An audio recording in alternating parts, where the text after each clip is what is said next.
100% clients असतात ते call केल्यानंतर डिस्कशन करणार की पॅकेज काय आहे तुमचं, अशी अशी डेट आहे, ऑर्डर द्यायची आहे.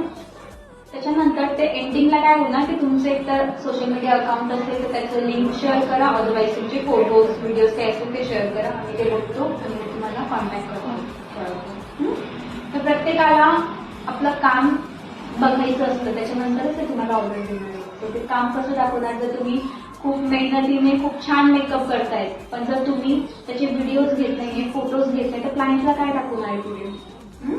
तर ऑलमोस्ट तुम्हाला या गोष्टी पण जितकं छान तुम्ही काम करताय तर तुम्हाला याच्यासाठी पण एक स्पेसिफिक टाइम देऊन फोटोज व्हिडिओज घ्यायचेच घ्यायचे, याच्याकडे पण तुम्हाला लक्ष द्यायचे. तेव्हा तुमचं बिझनेस ग्रो होणार आहे, 4 लोकांपर्यंत तुम्ही पोहोचू शकणार आहे, तुमचं काम 4 लोकांपर्यंत पोहोचू शकणार आहे. सोशल मीडिया हा खूप पॉवरफुल पॉइंट आहे. सोशल मीडिया लिटरली मी सांगते, ज्या काही मला बाहेरच्या ऑर्डर्स येतात मी कधीच त्यांना भेटलेले नसते या कधी आम्ही म्हणजे दूरपर्यंत ओळख नसते, पण ते म्हणतात की ओके आम्ही तुमचं ते अकाउंट बघितलेलं, छान वाटलेलं मेकअप, तिथे नंबर होता तुमचा, तिथे तुम्ही कॉन्टॅक्ट केला.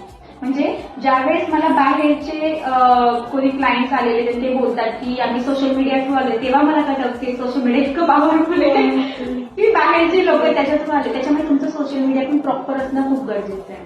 कळतंय?